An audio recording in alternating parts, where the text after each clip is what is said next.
Hi folks, and welcome to today's video, Chronic Low Back Pain Hacks. Now, if you're enjoying the content I bring to you on a weekly basis, hit that subscribe button, okay? Don't forget to like this video and share. I produce a lot of content for those out there suffering with low back pain problems, sciatica nerve pain problems, herniated discs, bulging discs, etc. Exercises, stretching, all great things to help you on the path to recovery.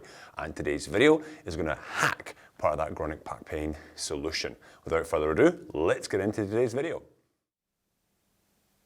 So folks, in today's video, I'm going to be talking about a chronic back pain hack. Hack is something that you can do. It's not going to cost you any money, but it could just reduce your number of days in pain and your pain intensity. You want to find out more? Keep watching. Okay, listen.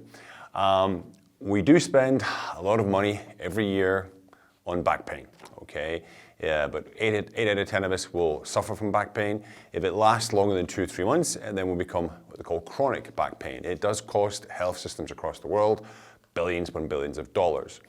Now, many of us will experience this back pain during our lives at some point, not always chronic, but for those that do suffer chronic back pain, it can change their life. It becomes one of the main focal points of their lives, trying to get back on track.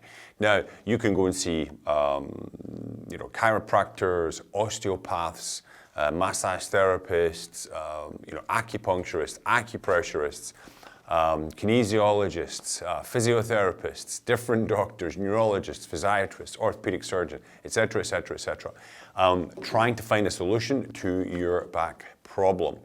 And many of us spend, I know myself when I was coming back from my herniated discs, I went to see different people as well, getting different modalities, and you can spend thousands and thousands of dollars, yeah? Well, there was research, I've actually got a paper here, it was done back in 1998, it was an 18-month study, it carried over into 1999, and they did something quite simple. For 6 months, people were instructed in one group to avoid spinal flexion for the first 4 hours of the day, okay? There was another group, a comparison group.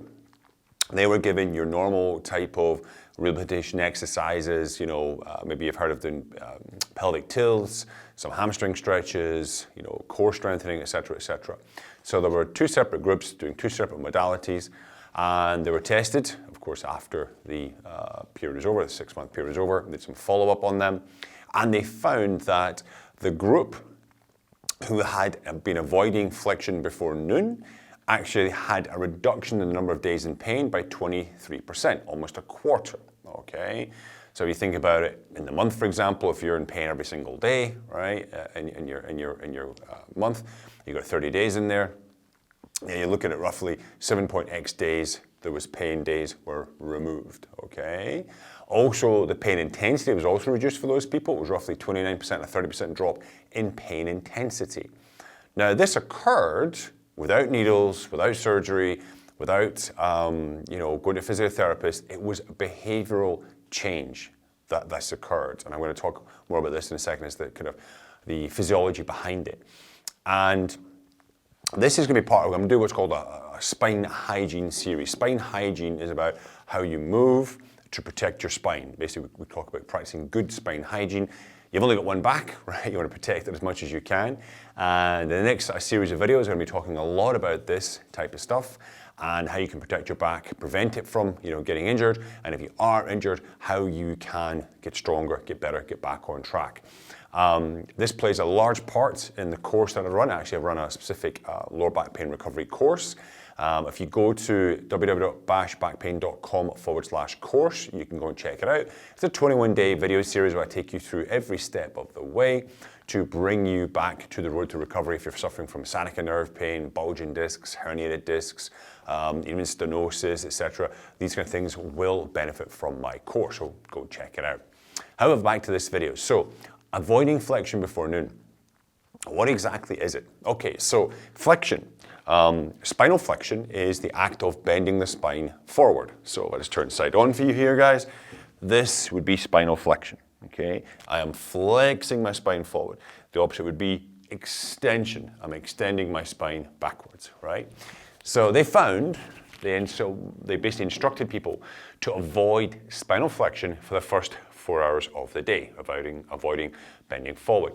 Now, why do they do this? Okay, so let's get into physiology just a little bit.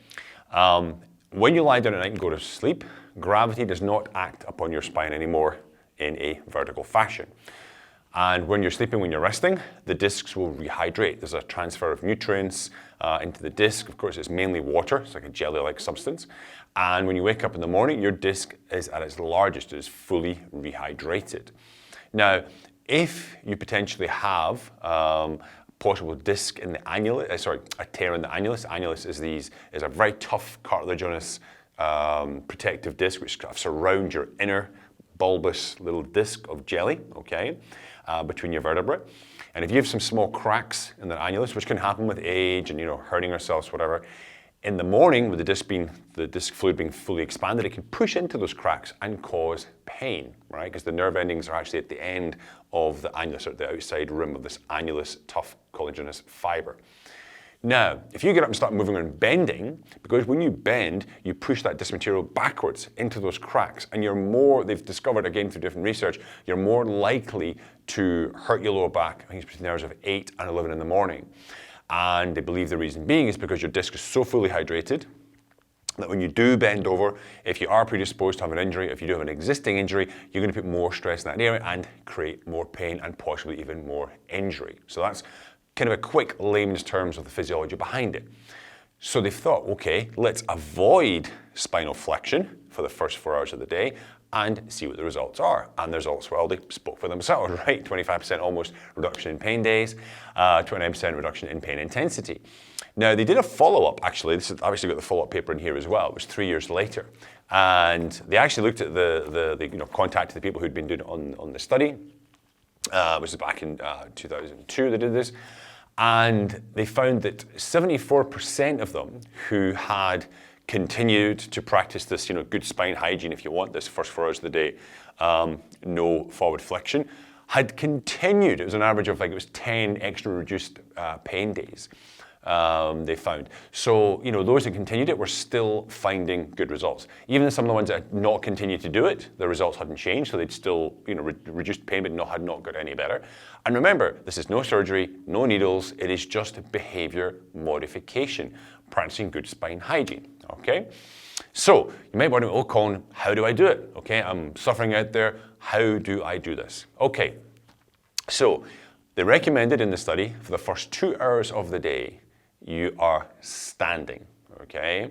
You're avoiding any flexion at all. So, when it comes to brushing your teeth or something like that, I'm going to talk about that in another video, but you want to be using the support of the sink, maybe a little, tiny bend at your knees here. You don't want to be bending over the sink. You don't want to be bending over doing the dishes. You want to avoid squatting. Okay, you want to be standing for that first 2 hours of the day. Now, of course, you probably have to go to the bathroom in the morning, right?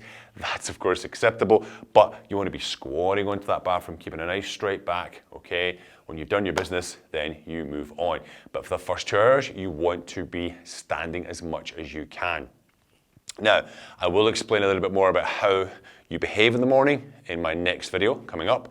I'll be next week as to how you perform daily activities in this standing position, okay? But very important, first 2 hours of the day, standing as much as you can, okay? Now, for the second 2 hours, we're into this second half of this first 4 hour period, you can sit, you can squat, but you want to maintain a straight back. So if I'm in my chair, I'm working my chair, I don't want to end up going in this position, okay? You want to maintain the straight spine. So again, there's no flexion. If I am, going to sit on the chair, I'm squatting back into that chair, keeping a nice straight spine. So first 2 hours, only standing. Second 2 hours, yes, you can sit, you can, squat down, but you want to maintain this nice upright posture because you're avoiding that spinal flexion. Now, from 4 to 6 hours, they talk about doing light flexion. So if I'm going to pick a coffee cup off the table, or there's a pencil or some pens down here, I can safely flex forward, okay? I don't need to get in close, squat and pick it up, yeah? I can lightly flex forward to pick that up. Here we go. Lightly flex to get the cup and move on. But again, that's after that first 4 hour period. Now, when it comes to more heavier activities. Maybe you got to take out the garbage, you have to, chop some wood, you want to go golfing, you want to go to the gym later. I would leave that personally myself to after 6 hours. So you're talking, when you finish work in the evening, after dinner, before dinner, that's when you want to look at that activity, okay? So you're avoiding the heavier types of flexion till much later in the day, yeah? And that is simple behavioral change. And they also found the study as well that, doing something is better than nothing. So if you're conscious of trying to avoid that flexion, but you find that you have to sit down before the 2-hour period, it's just the nature of your work, you've got to get in the car, okay, at least you try, okay, put a cushion behind your lower back in the car, try to stay in extension.